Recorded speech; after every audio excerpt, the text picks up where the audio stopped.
The multiversal travel device, a sputtering hunk of circuitry that looked like a 1990s handheld console fused with a toaster, let out a final, pathetic hiss of blue smoke.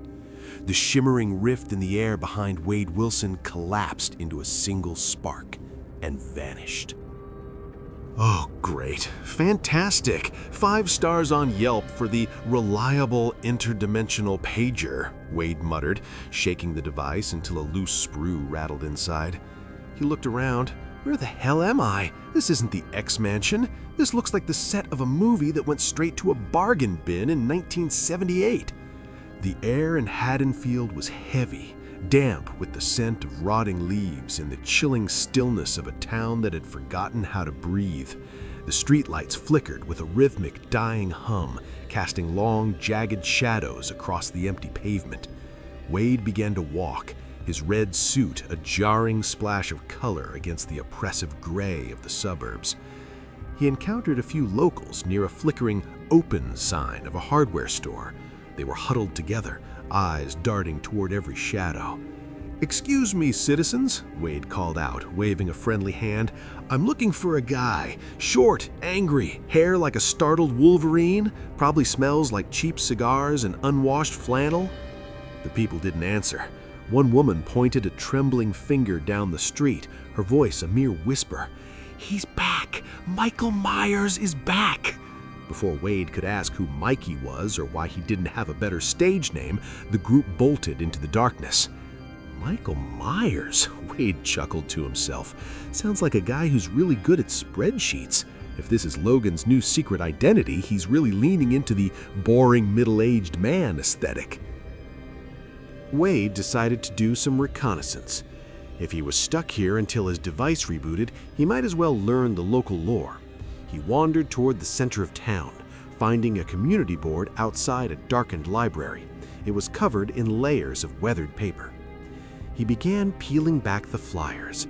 Missing posters from 1978, 1998, 2018. It was a timeline of tragedy. He found a yellowed newspaper clipping with a grainy photo of a man in a pale, featureless mask. The headline read, "The Shape Escapes Smith's Grove."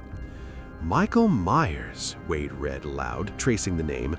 So this guy isn't an accountant, he's the local boogeyman. And the shape? That's a bit pretentious. I'm a shape too. I'm a very fit, muscular V-taper shape. He realized the town wasn't just quiet, it was terrified. Every window was barred, every door was triple bolted. He felt a prickle of excitement.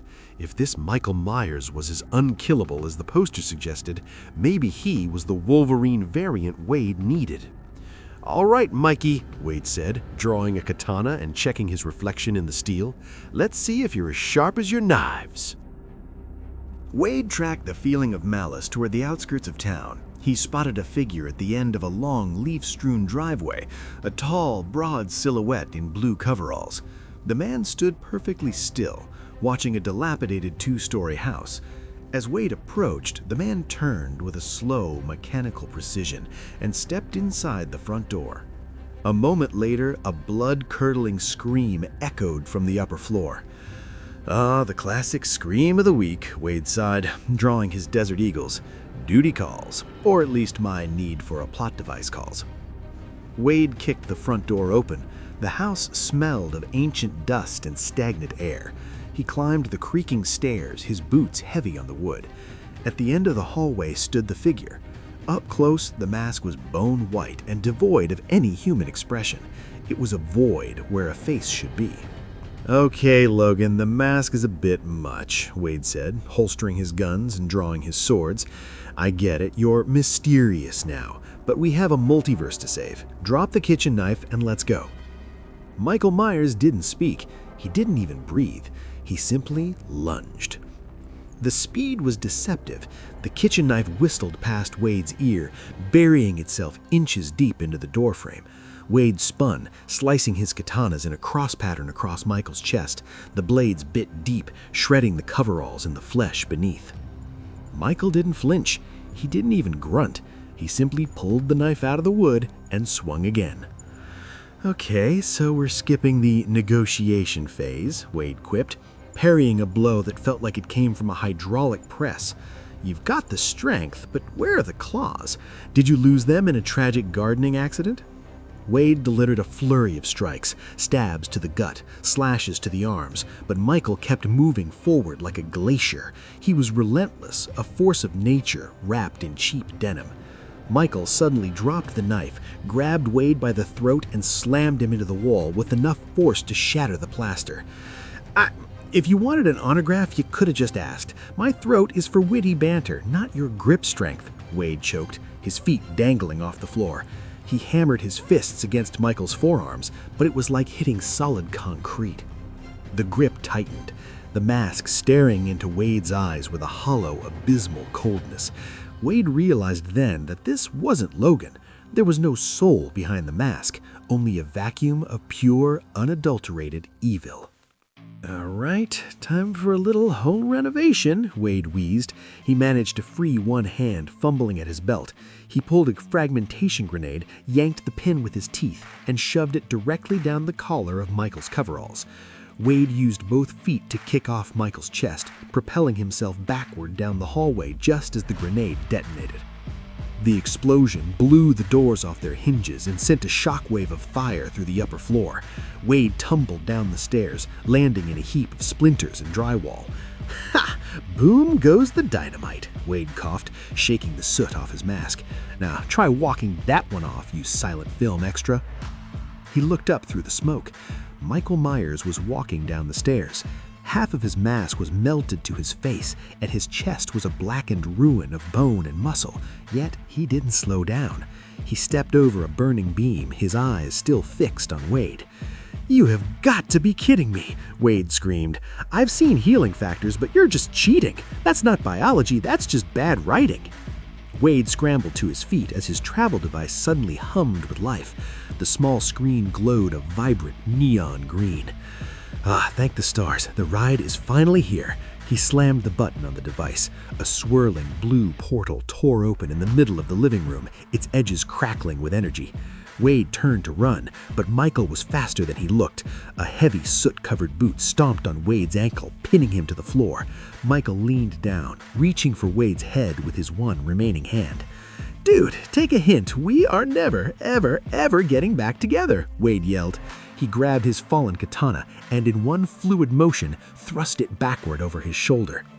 The blade caught Michael under the chin, driving upward through the roof of his mouth and deep into his skull. Michael went rigid. For the first time, he stopped moving. Wade yanked his leg free, stood up, and saluted the masked killer.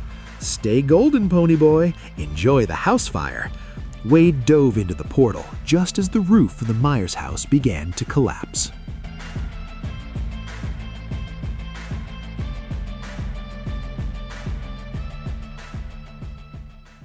The air was thick with the scent of hot sand, sweat, and copper.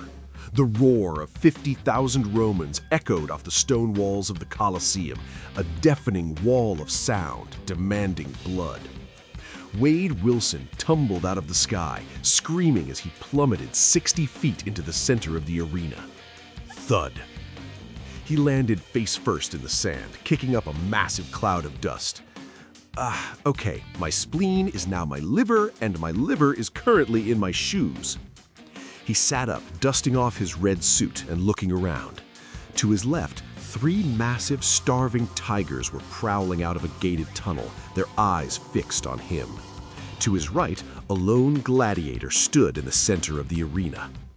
The warrior wore a heavy iron shoulder guard and leather straps. He held a notched shield and a broken sword. He looked tired, covered in the grime of a dozen previous battles.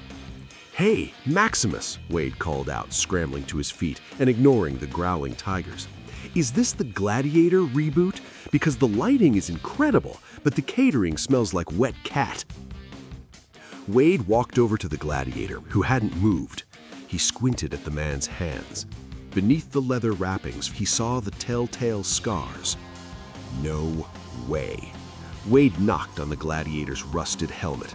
"Logan? Is that you under there? Are we doing Rome, Logan, now?" Please tell me you have a toga with X-Men colors? The gladiator dropped his shield and his broken sword. He looked at Wade with a gaze of pure, ancient exhaustion. He clenched his fists. Snicked. 3 jagged foot-long spikes of bone erupted from the back of each hand, coated in a thin layer of blood. Wade gasped, his mask's eyes widening to their limit. Oh my God, it's the Bone Claw variant, the 90s nostalgia model. This is better than a cameo, this is a franchise saver. Wolverine ripped his helmet off, tossing it into the sand. His hair was wild, his beard thick and matted with sweat. He bared his teeth at Wade, a low, animalistic growl vibrating in his throat.